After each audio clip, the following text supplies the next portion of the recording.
Banger after banger.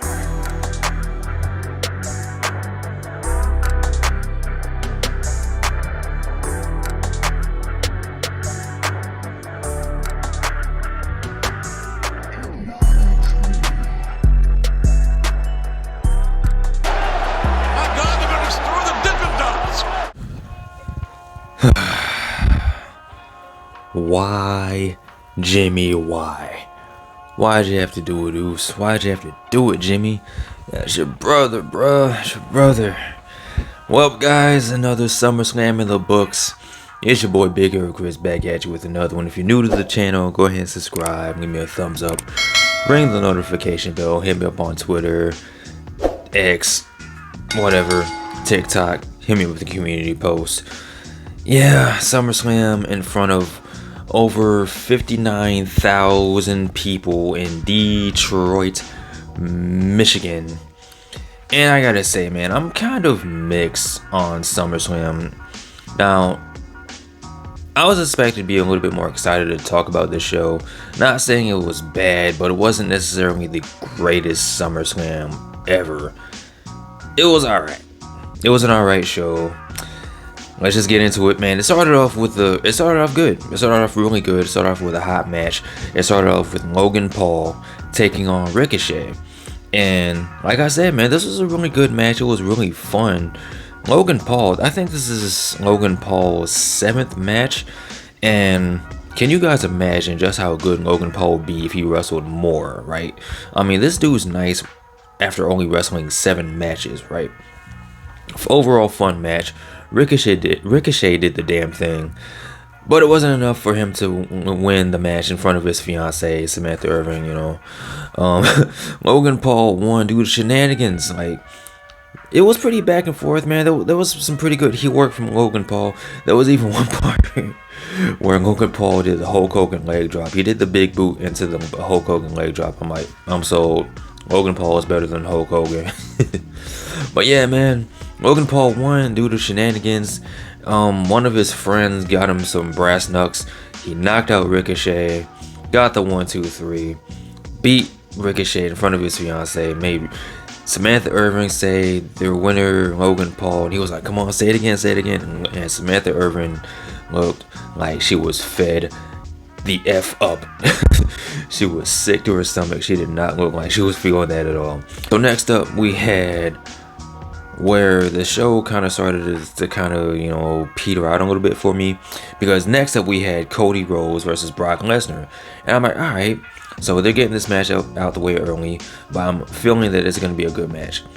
And for the most part, it was okay. The way it started off was Brock Lesnar pretty much killing Cody John Cena style, like the way he suplexed John Cena out of the main event of WrestleMania all those years ago. I think it was like 2014 to 2016, where Brock just kept suplexing the hell out of John Cena. And I figure it will be more of the same, because Brock was just throwing Cody around. He would throw Cody out the ring, and the referee would start counting to 10, and then Cody would roll back into the ring, and this kept going on over and over and over again. And you had Brock saying, listen, man, just stay down, man, this isn't gonna end well for you. And after the last time Cody rolled back in the ring, this is where the match started to pick up, because even though this should have been a disqualification, there was one point where Cody hit Brock with the steel steps, and I'm like, yo, why isn't this a disqualification? But it was at this point where the match really started to pick up, because you had Cody cutters off the top rope, Cody cutters off the middle rope, crossroads galore.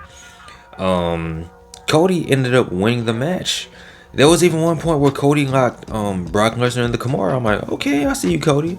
But yeah, man, Cody ended up winning the match, man. I'm like, okay, finally, we can move on. And even after the match, Brock Lesnar ended up shaking Cody's hand. And I'm like, okay, well, maybe he earned his respect finally. And Brock Lesnar was absolutely right, because this whole feud was about Cody Rhodes getting beat up, getting paid to get beat up by Brock Lesnar. That's what this match was, except Cody won. Now maybe he can finish the story, or finish a story, or just move on to something else. Just leave Brock alone, go on to something else, Cody. Do something else, dude. Alright, so next up we had the Slim Jim Battle Royale. And not only did we have the return of Slim Jim wrestling commercials featuring Bianca Belair and L.A. Knight, yeah, we also had the return of Omos. And immediately my pick changed from what's his name, Grayson Waller, to Omos. I was like, surely Omos will bring home the bacon, he'll bring home the Slim Jims, he'll win the match. That wasn't the case. The winner of the match was indeed LA Knight. And this was pretty cool because LA Knight did have, like I said in my predictions video, the biggest reaction out of any superstar that was competing in the match. And he did indeed win the match. So, you know, good for him. Good for Macho Man Randy Savage. Good for Slim Jim. And it was a pretty fun battle royale. So, you know, not really too much to complain about. The right man won. LA Knight. Yeah. So now, this is where just all the momentum just got sucked out of the building, out of the show, because next up we had the MMA match between Ronda Rousey and Shayna Baszler. And honestly, this could have been like a no disqualification match or false count anywhere match. This could have been any other type of match beside an MMA rules match, because I don't think it just really translated the way they wanted to. I think there was even one part where the people were chanting, "This is boring." There was one part of the match where Shayna Baszler kicked the hell out of Ronda Rousey. Like, she kicked her really good. And other than that, I mean, there's not really too much to talk about. I mean, I was kind of bored. I was even thinking about switching over to AEW to watch Collision, because I think at this time, this was when CM Punk was wrestling Ricky Starks. I was like, maybe I should check this out. But I decided to stick it out and thug it out. Shayna Baszler won, and presumably this is Ronda Rousey's last match in WWE.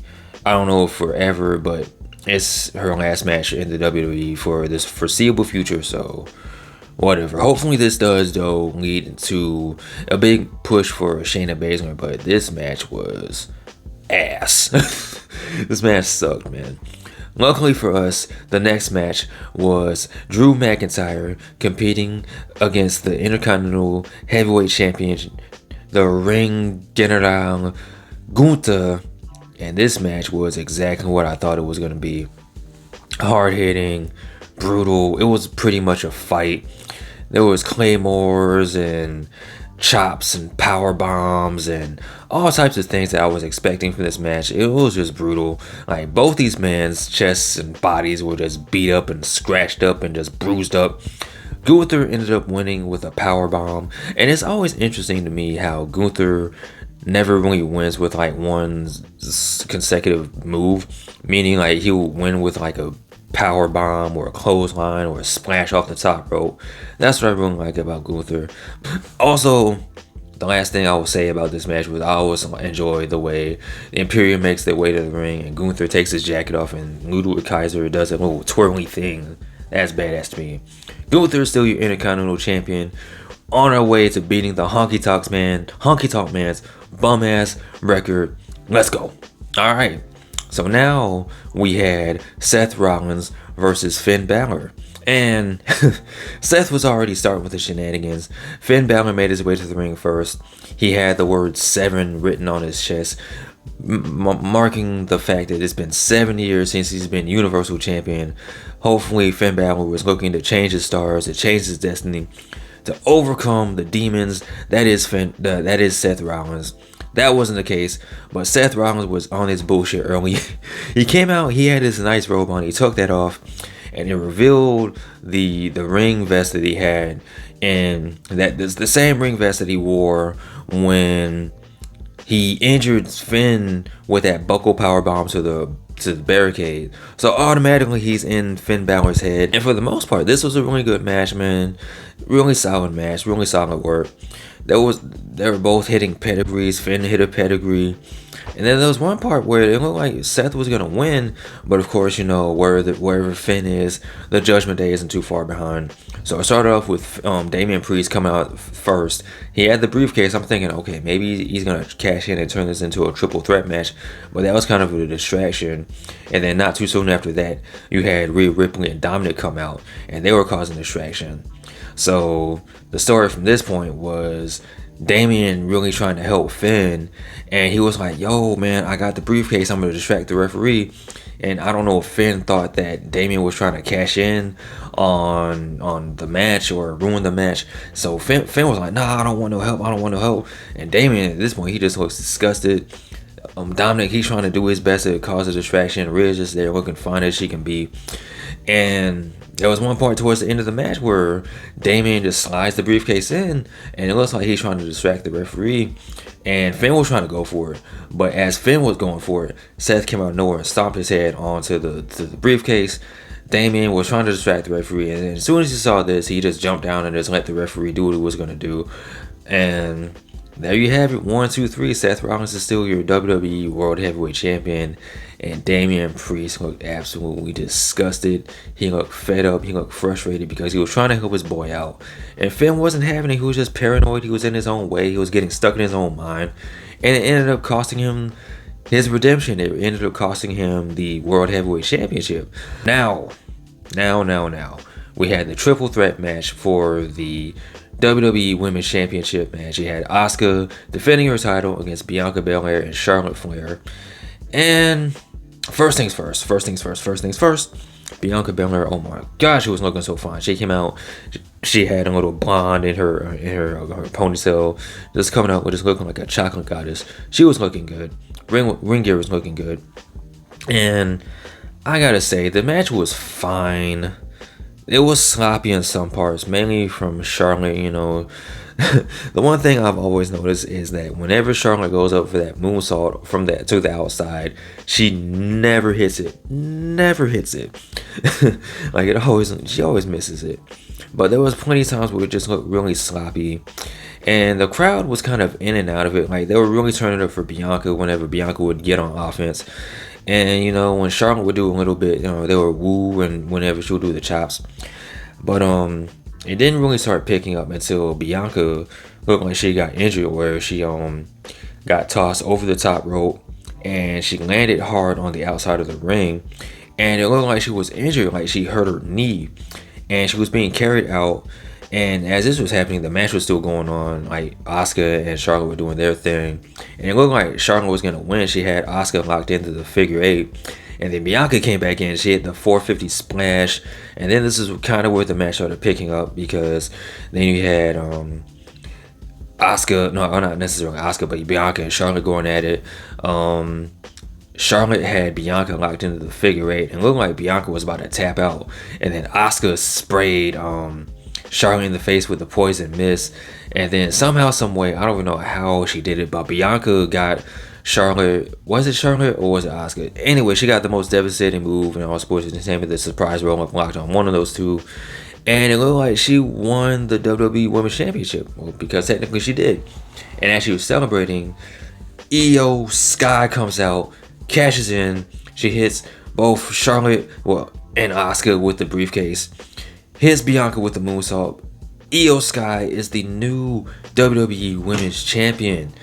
And this is when the crowd just really turned up, because they were really happy and really hyped just to see Iyo win. Bayley came out with the support. Even Dakota Kai came out and to show her love to Iyo Sky, man. It was just a beautiful moment, because a year ago, last year, SummerSlam is where Damage Control made their return. Like, Bayley came back from injury. Dakota came back from injury. It was Iyo that came back from injury. Dakota came back. She wasn't even signed to the company at the time. She came back, and this is where Damage Control was formed. And they had their ups and downs, more downs than anything. But it's really cool to see Damage Control, you know, being on top, especially Iyo Sky. This is really awesome. Really cool moment to see Iyo Sky as the new WWE Women's Champion. And we were thinking we were going to keep the ball rolling with new champions, because now it was time for Tribal Combat. And, you know, it was Jey Uso making his way to the ring. And this dude, like, every time you see Jey Uso, he gets more tattoos, man. Like, his back was tatted up. He had more tattoos. Like, I'm like, damn, man, how many tattoos you need, Uso? But Jey was coming out, man. He had the crowd hype. And I will say that the Detroit crowd, outside of Iyo winning and Jey coming out, the crowd was kind of dead. And of course LA Knight, but the crowd was really dead, man. For the main event, they were cool. For Iyo, they were cool. For LA Knight, they were cool. But for the most part, man, Detroit, man, y'all absolutely suck as a crowd. But yeah, man, Tribal Combat, it was everything I wanted, man. It was cinema. It was Roman Reigns talking, doing his promo thing. Jey Uso hitting Roman with kendo sticks and steel chairs. There was even one point where Jey Samoan dropped Roman from the apron to the table on the outside, man. And of course, you know, the shenanigans had a shenanigan. Solo Sikoa interfered, and I was kind of confused because I don't know if WWE necessarily made it official or if this was just something I saw on the internet. But I thought that family couldn't interfere in this match, but I guess that was capped, but you know, whatever. Solo interfered. The real MVP of this match was Paul Heyman. The way he was crying, like begging Jey to stop beating up his tribal chief. He was like, "Don't do this, man. The tribal chief loves you. That's your cousin. That's your blood. He loves you."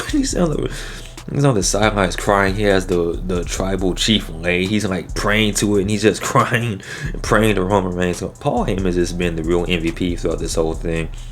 But yeah, man, there was plenty of times where it looked like Jey was gonna take off and be the new tribal chief, be the new Universal Champion. He was hitting Superman punches and super kicks and spears and Uso splashes, and it was looking like Jey was gonna take it, man. He had knocked Solo out of the equation, and it looked like Jey was gonna do it. But then, like I mentioned that earlier in this video, Jimmy, of all people, came through and turned his back on his own brother. And people were just like furious, and people were pissed off and just disappointed and disgusted. And the people were even chanting, "Fuck you, Jimmy," because it's like, bro, that is your brother. That is your twin. That is your blood. How can you do that? And people on Twitter were like, yo, this doesn't really make sense. And I can see them doing like a whole thing where it's not so much of Jimmy joining it back with Roman Reigns and the bloodline. It's more like Jimmy just being jealous of his brother because of all the shine and all the attention he was getting. He's getting main event opportunities and championship matches, and it's like, bro, I'm on the sidelines, I'm hurt, man. I can see them doing something like that. That's the only way I can see this making sense. But yeah, man, SummerSlam, I'm kind of mixed about it because I didn't hate the show, but I wasn't in love with the show. There were certain parts of it I really enjoyed. There were certain parts of it I liked. I'm kind of going in between giving it an honorary mid or an honorary W, man. It was mid, but it wasn't mid enough to get an honorary mid. It's gonna get an honorary W because the matches that I was excited about really delivered. The matches I didn't really care about was the Ronda Rousey Shayna Baszler match. Y'all really bumped Becky and Trish off for this, honestly, for real. But yeah, man, I'm gonna go ahead and just give SummerSlam an honorary W. Y'all barely got it. But with that being said, I would love to hear you guys' thoughts on SummerSlam. What were your thoughts on the matches? What was your favorite match? What was your least favorite match? And why was it Ronda Rousey versus Shayna Baszler? Let me know in the comment section below. Of course, as always, like, comment, and subscribe. You guys take care. Bees. I'm out. Peace.